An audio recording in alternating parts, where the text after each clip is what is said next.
सम्मानित मंच, भाइयों बहनों, आज मैं सुन रही थी और आज मेरा ये दिन भी सुनने का ही था। पर आज मैं भी बहुत प्रसन्न हूं क्योंकि मुझे ऐसा शासन मिला, शासनपति मिले, जिन्होंने कहते हैं कीचड़ से निकालकर स्वर्ग तक पहुंचा दिया। गुरुदेव तुलसी जिस समय हिसार चातुर्मास था, उस समय बहुत बड़ा संघ साधु साथियों का गुरुदेव के साथ में था।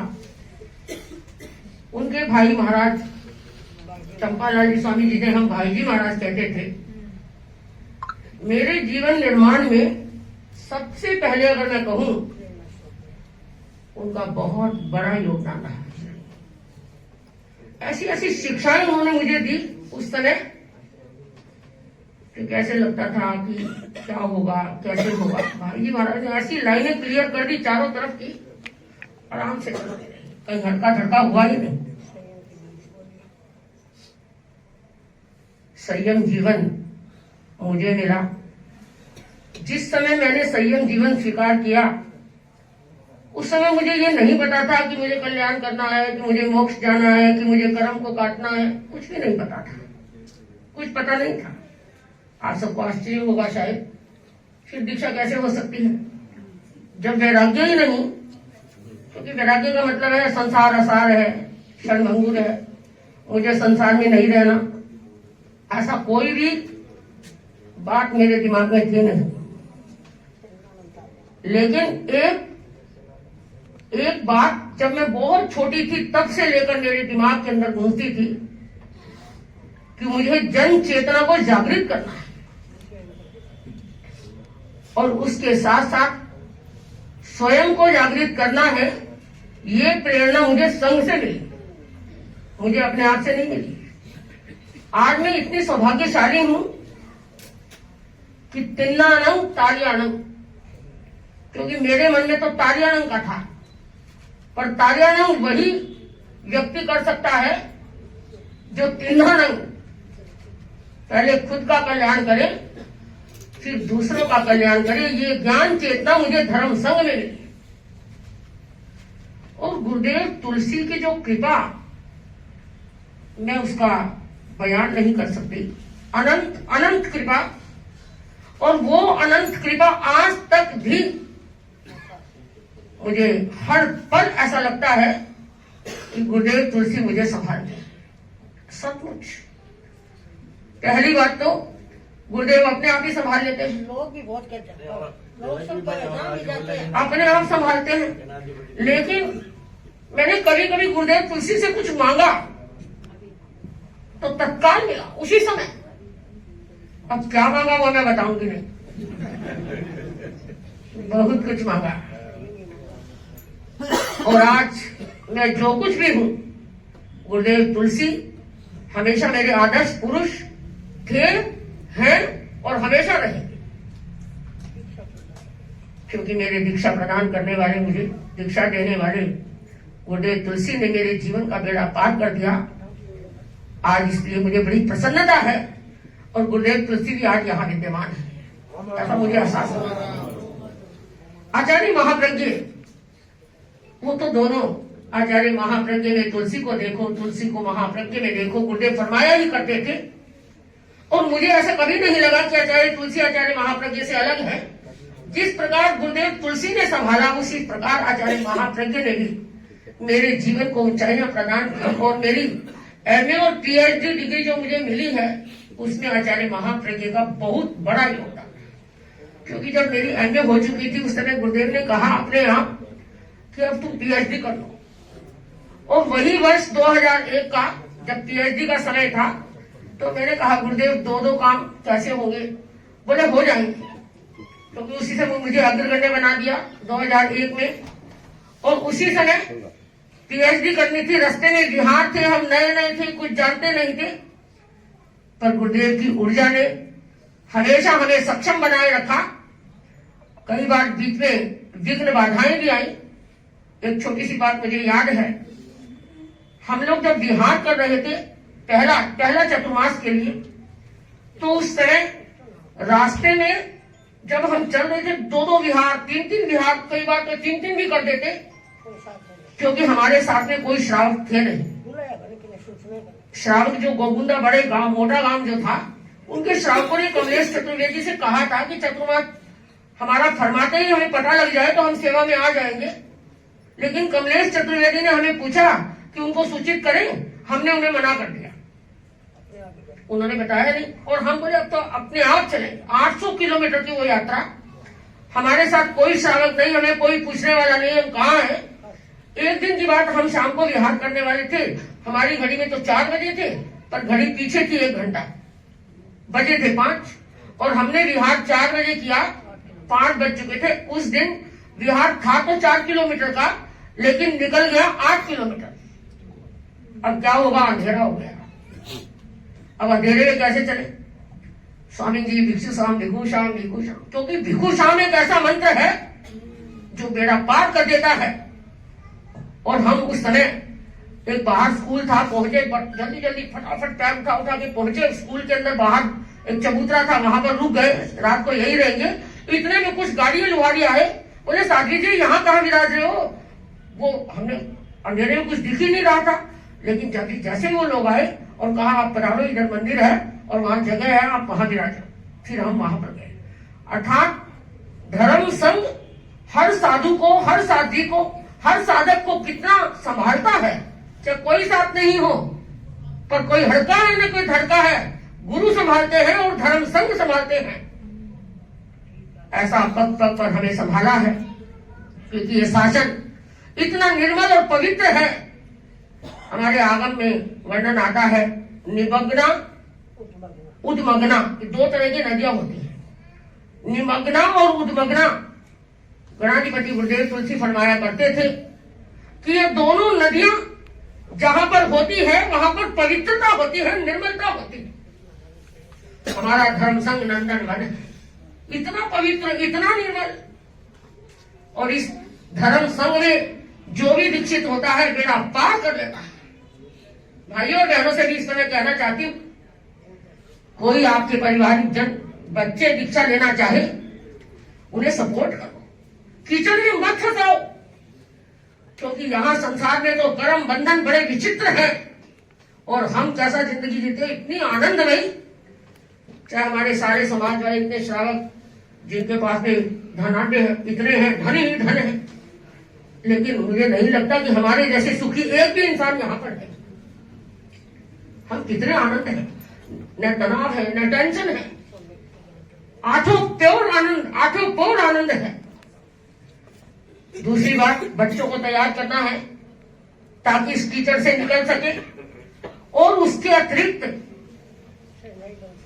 सम्यक, क्योंकि साधु दीक्षा सब ले सके बहुत संभव कम है, लेकिन सम्यक दर्शन को हम निर्मल बना सके, पुष्ट कर सके, ये बहुत जरूरी है।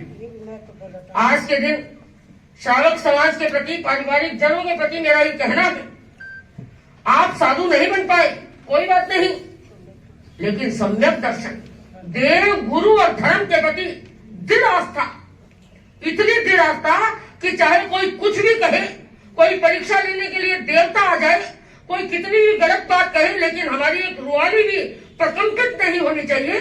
देव गुरु धर्म के प्रति इतनी दृढ़ आस्था होनी चाहिए। और अगर सम्यक दर्शन आ गया तो बहुत कुछ आ गया, बहुत कुछ आ गया। सर्टिफिकेट मार्क्स को मिल गया। हाँ, सम्यक दर्शन रतन, सम्यक रतन, सम्यक तो रतन, ये हीरा है, ऐसा अनमोल हीरा है। अगर ये एक बार आ जाता है तो कहते फिर संसार में कभी भटकेंगे नहीं, कभी नहीं भटकेंगे।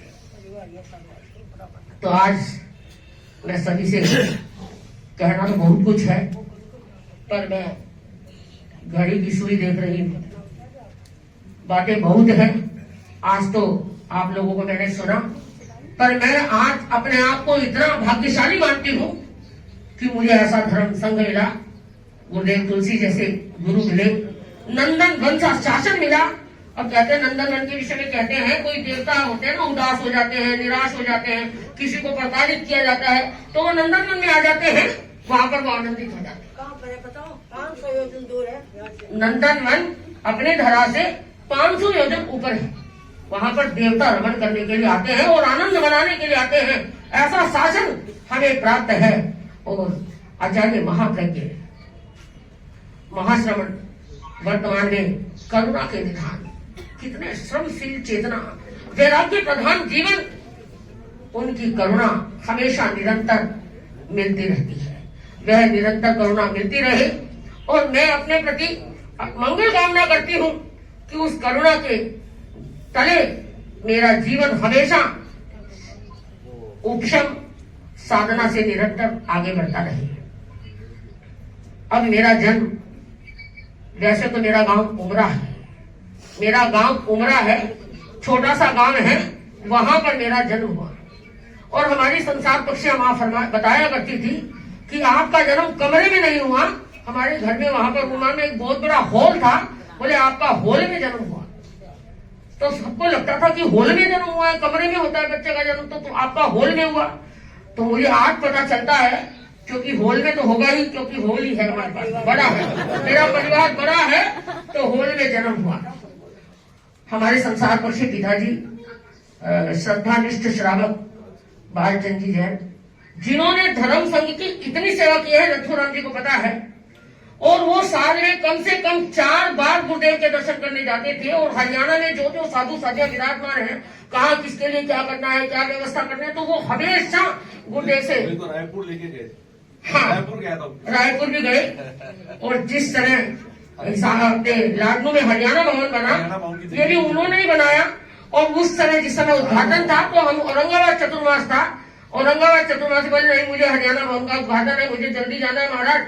तो वहां से वो जल्दी यहाँ पर आए और आने के बाद में उद्घाटन नहीं देख पाए और यहाँ आते ही 2 दिनों में वो चले गए। हिसार के भवन की जमीन खरीदी, उसको बनाया। हाँ, तो उनकी इतनी भावना थी, तो उन्होंने, हालांकि मेरी दीक्षा के टाइम उन्होंने बहुत सारी परीक्षाएं ली, और वो परीक्षा ऐसी परीक्षा में आपको सुनाऊं तो रोंगटे खड़े हो जाए कि ऐसी भी परीक्षा हो सकती है क्या।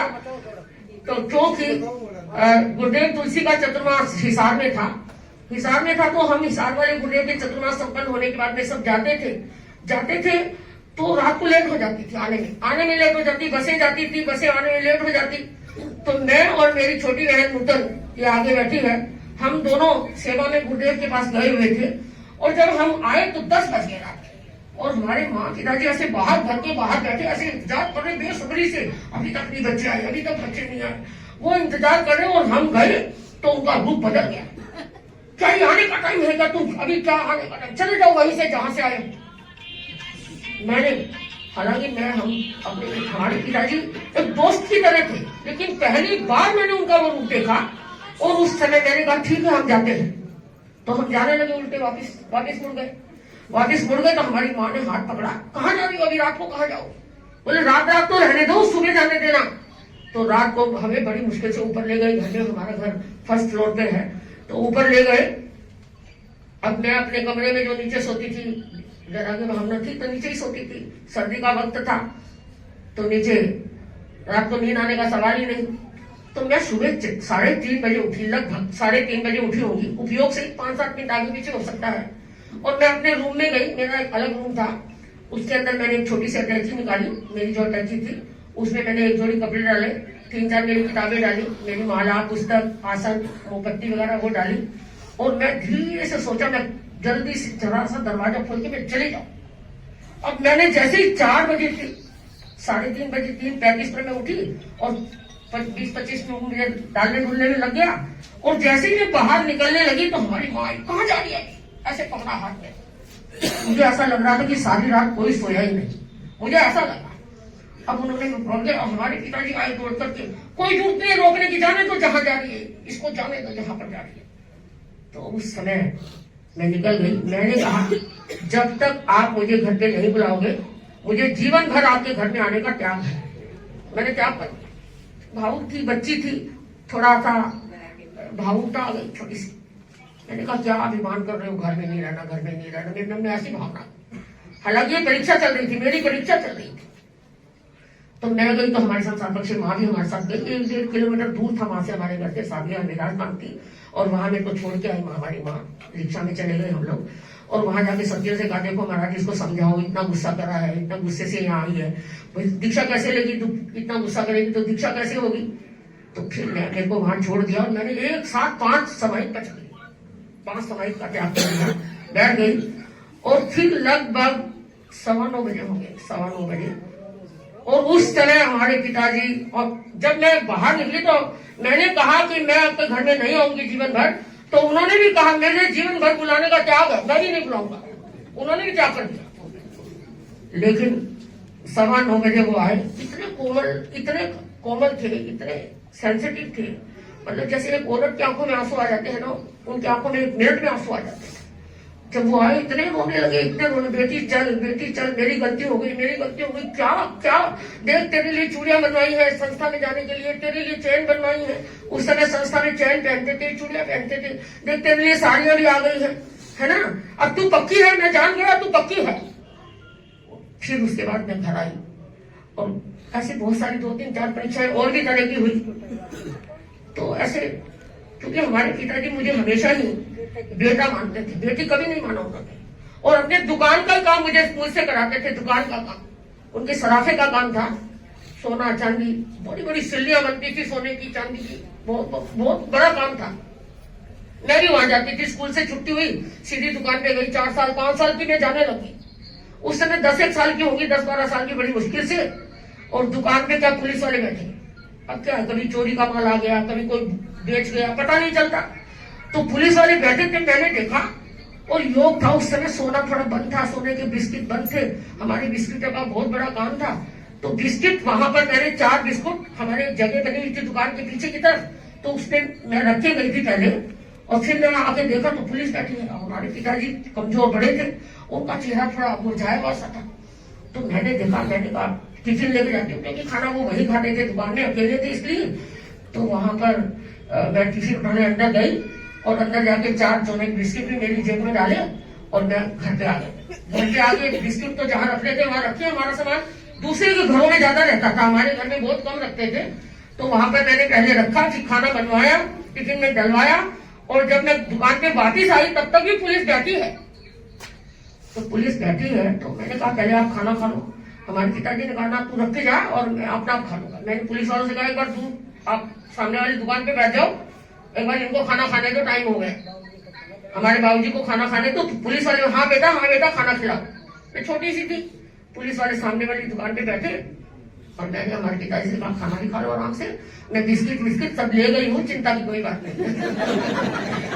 तो वो खुश हो गए, बड़े खुश हो गए कि कितनी समझदारी से काम कर लिया, क्योंकि उसका डर था, क्योंकि वो उस समय बैन था, थोड़ा ऐसा लग रहा है मुझे कुछ ऐसा लग रहा है, कुछ बैन था। तो इस प्रकार उनके साथ मैंने बहुत छोटा काम किया दुकान का, और वो मुझे हमेशा बहुत स्नेह देते। तो उन्होंने मेरे बड़ी मुश्किल से दीक्षा दी, लेकिन दीक्षा देने के बाद में जब मैं साध्वी सूरज कुमार जी को याद करती हूँ इस समय, जिनके साथ में 23 साल तक रही, और उनके साथ में जब वो सेवा करने आते थे और वो साधियां मुझे पानी पिलाने आती थी, बोलते मेरा सीना फूलता है, इतनी बड़ी बड़ी साधियां आपको पानी पिलाने आती है। साधियों ने मेरी सब बड़ी साधियां थी, इतनी बड़ी बड़ी, लेकिन इतना प्यार और स्नेह दिया। साध्वी सूरज कुमारी जी, साध्वी पान कुमारी जी, साध्वी राय कुमारी जी, साध्वी जय कुमारी जी, इतना स्नेह दिया। और इस लायक में आज यहाँ बैठी हूँ, तो गुरुदेव का तो प्रताप है ही, साध्वी प्रमुखाओं का प्रताप तो है ही, लेकिन साध्वी सूरज कुमार जी का प्रताप भी मुझे कम नहीं है, उनके प्रति भी मैं नतमस्तक हूँ। आज यहाँ पर दिल्ली में साध्वी संगमित्रा जी मास्टर जी विराजमान है, साध्वी सुब्रता जी मास्टर जी विराजमान है, साध्वी रवि प्रभा जी मास्टर जी विराजमान है, साध्वी ललित प्रभा जी मास्टर जी विराजमान है, साध्वी लब्धि प्रभा जी यहाँ पर है, शालीमार में साध्वी लब्धि रेखा जी, यहाँ ललित रेखा जी यहाँ पर पधारी हुई है, मुनि श्री विमल कुमार जी स्वामी अभी गुड़गांव में है, और जितने भी साधु साध्वी यहाँ पर दिल्ली में है, साध्वी अणिमाश्री जी मास्टर जी तो अभी मिलकर ही गए हैं। इन सभी साथियों के प्रति मैं नतमस्तक हूँ, और मैं मंगल कामना करती हूँ कि आप सभी का आशीर्वाद मुझे मिलता रहे, और मैं अपनी संयम जीवन को निरंतर आगे बढ़ाती हुई निश्चित रूप से एक दिन ऐसा आएगा मुझे मोक्ष में जाना है, मुझे मोक्ष में जाना है, ये शब्द ना रहे, मैं मोक्ष में पहुंच गई, ऐसा मेरे प्रति मैं अपने प्रति मंगल कामना करती हूँ। सबसे पहले हरिमा से जी मास्टर जी का यहाँ पर संदेश हमें प्राप्त हुआ। उन्होंने बहुत ही सुंदर गीतिका बना के भेजी। अभी समय का अभाव है, नहीं तो वो गीतिका जरूर सुनते हैं। अभी साधु वर्तमान से जी मास्टर जी मेरे मासी जी महाराज है, साधु चंदन माला जी मास्टर जी मेरे मासी जी महाराज है, उनका भी अभी अभी संदेश यहाँ पर संप्रेषित हुआ है। मैं उनके प्रति बहुत बहुत मंगल कामना करती हूँ, मैं उनके प्रति कि उनका जीवन भी बहुत संयम यात्रा में यात्राएं रहे, आगे रहे। और हमारा जो परिवार है, अभी इसमें लगभग आधा परिवार तो होगा ही, इतने लोगों में शायद आधे से ज्यादा भी हो सकता है, क्योंकि दिल्ली में लगभग अभी तो बहुत कम आया है। पूरा दिल्ली अगर परिवार यहाँ पर पहुंच जाए तो शायद ये हॉल भी पूरा भर जाए, पूरा खाली नहीं रहे। परिवार बहुत है, क्योंकि मैं हरियाणा की हूँ और दिल्ली मेरा ननिहाल है, दोनों है। दिल्ली मेरा ननिहाल है, ननिहाल में भी बहुत, चांदी चौक के अंदर भी बहुत रहने का काम पड़ा। चांदी चौक हमारा पहले घर होता था, अभी तो नहीं है वहाँ पर। और शहनशाही कटले में अभी भी दुकानें खूब है परिवार वालों की, वहाँ पर अभी भी हमारे मामा के बेटे भाई वगैरह जो सब लोग आए हुए यहाँ पर, सब लोग। मामा तो सूरत है, हमारे संसार से मामा जी अभी इस वक्त नहीं आ पाए, क्योंकि सर्दी के वक्त में वो सूरत रहते हैं और चंदन वाला जी मास्टर जी वहीं पर विराजमान है। अब तो हमारा सभी हमारी चारों बहनें, सुधा अभी दिख रहा, हमारी सारी बहनें यहाँ पर है। सुधा अभी किसी को नजर नहीं आ रही, लेकिन मुझे नजर आ रही है। हमारी चारों बहनें यहाँ पर है, दोनों भाभी हमारी संसार पक्ष यहाँ पे बैठी है। अभी रोहतक वाली बहन शायद शरीर आपको दिखाई नहीं देगी, क्योंकि वो इस दुनिया में नहीं है, वो चली गई। हमारे बहनोई भाई, हमारे सारे भाई है, भांजे हैं, सब लोग, हमारे जीजा जी वगैरह है, नरेश चंद जी, वीरेंद्र मोहन जी, है ना, ये सब लोग बहुत परिवार। और हमारे कजन बहने भाभियां, इतनी परिवार पूरा वो पूरा सारा का सारा है। ये भतीजियां है सारी हम, और हम तो परिवार वाले आज जो आए हैं वो भी त्याग संकल्प जरूर करें। यहाँ 2 तरह के त्याग लगे हुए हैं, इधर उंगली लगाओ, इधर देखो क्या त्याग है, सबको लगानी है। और सबको त्याग ले बिना कोई नहीं जाएगा यहाँ से। सभी को संयम से संयम का अभिनंदन है, संयम से संयम का अभिनंदन करते हैं। अब दिल्ली 13 सभा, क्योंकि वैसे तो मेरा पूरा संसार ही मेरा परिवार है, पर अभी मैं वर्तमान में दिल्ली में हूँ, तो दिल्ली मेरा पूरा परिवार है। हमारे कर्मठ अध्यक्ष सुखराज जी सेठिया, अभी आज का कार्यक्रम तो कोई कार्यक्रम होने की संभावना ही नहीं थी, अनौपचारिक ये कार्यक्रम हुआ है। और इन्होंने इतनी बड़ी परिषद में यहाँ पर हमारे सुखराज जी सेठिया, उनकी पूरी टीम है, वो बहुत ही उत्साही और कार्यकर्ता। गुरुदेव का चतुर्मास यहाँ पर हमें मिला, पूरी टीम लेकर आई। उसके अतिरिक्त मर्यादा महोत्सव मिला। आप सोचो, पूरे 8-9 महीने का कार्यकाल दिल्ली को मिला है। ये दूसरा योगक्षेम, पहला योगक्षेम लखनऊ में और दूसरा योगक्षेम दिल्ली में है। तो ये योगक्षेम उसकी दूसरी, मतलब कि पहला चरण वहाँ, और गुरुदेव से निवेदन करके दूसरा चरण दिल्ली में ये होना चाहिए। शायद मुझे लगता है गुरुदेव जरूर अनाउंस करेंगे, प्रारंभ वहाँ समापन यहाँ, ठीक है। तो इधर हमारे मिलाप चंद जी बैठे हैं यहाँ पर। मिलाप चंद जी जो मेरे पिता के तुल्य मैं मानती हूँ, इतनी सेवा करते हैं, इतनी सेवा करते हैं। मुझे लगता है हमारे पिताजी नहीं है, लेकिन ये पिताजी विद्यमान है, ऐसे लगते हैं मिलाप चंद। और हीरालाल और राजेश तो पिता हो गए तो भाई हो ही गए अपना, है ना। हाँ, क्योंकि हीरालाल जी जो है तन मन से इतनी सेवा करते हैं, इतनी सेवा करते हैं कि मैं उनको भूल नहीं सकती। बहुत उन्होंने कितना उत्साह है, पर आज वो यहाँ पर नहीं है, ऑस्ट्रेलिया में है। पर ऑस्ट्रेलिया में भी वो चाह तो रहे कि मैं लाइव देखूं, लाइव तो कैसे दिखेगा उनको, लेकिन वो उनका ध्यान यहीं पे लगा हुआ है। तो उन्होंने भी शायद कुछ भेजा होगा, तो वो भी सुनाएंगे। तो मैं इस परिवार के लिए, खेलरा परिवार के लिए भी बहुत बहुत मंगल कामना करती हूँ कि निरंतर आगे बढ़ते रहे। और इधर हमारे प्रदीप बंसल जो है, ये प्रदीप बंसल हमारे 13पंथी श्रावक नहीं थे, लेकिन हमारी मनीषा ने इसको 13पंथी श्रावक बना दिया है। और ये भी सबसे पहले रायपुर के अंदर, छत्तीसगढ़ रायपुर में हमारी सेवा की, तब से लेकर आज तक निरंतर हमारे साथ जुड़े हुए हैं। और नथुराम जी तो हमारे परिवार के हैं ही, है ना। नथुराम जी है, हमारे विजय जी हैं, है ना। रमेश कांडपाल जी को तो मेरे को सुनना था, हमारे शांति भाई हमारे हैं, है ना। अभी मंजू ने भी कुछ बोलना था, और हमारे कल्पना भी कुछ बोलने वाली है। हाँ, क्योंकि बहुत सारे बोलने वाले, सबके मन में एक अलग उत्साह है, मुझे बड़ी प्रसन्नता है, सब में इतना उल्लास है। और हमारे प्रदीप जी बैठे हैं, है ना, तो सभी के मन में बोलने की भावना है। अगर आप कहेंगे तो एक दूसरा चरण वापिस इसी समय थोड़ा देर के बाद में अपन रख सकते हैं, है ना। तो सबके प्रति बहुत बहुत मंगल कामना, बहुत बहुत शुभकामना। सभी संज्ञक रत्न को निश्चित रूप से प्राप्त करना है, उससे पहले अगले भाव में जाना नहीं। पहले संयुक्त रत्न जरूर आना चाहिए, उसके बाद ही आगे बढ़ना है। और संयुक्त रत्न गुरुदेव हमेशा फरमाते हैं, देव, ये व्यवहारिक परिभाषा है, देव, गुरु और धर्म के प्रति दृढ़ आस्था, एक रुआली भी प्रकंपित ना हो। एक बात पुनः समणी जी हमारे पास विद्यमान है। हम जब यहाँ पर अरंगत भवन में प्रवेश किए थे तो 5 थे, 2 समणी जी थे और 3 हम थे। उस समय सन्मति प्रज्ञा जी और जयंत प्रज्ञा जी, और अभी हमारे 2 समणी जी हैं, जीत प्रज्ञा जी और शांति प्रज्ञा जी। हालांकि जीत प्रज्ञा जी कह रहे हैं मैं पहले मिली थी, मुझे याद नहीं है, मिले होंगे जरूर, ये बोल रहे हैं जो बोले ही होंगे, लेकिन मैंने अभी इनको देखा है। इतनी सरल समणी जी हैं, दोनों ही समणी जी पढ़ी लिखी प्रबुद्ध हैं। खड़े हो, इतनी प्रबुद्ध, अभी आपने सुन ही लिया इनका कितना प्रबुद्धता के साथ इन्होंने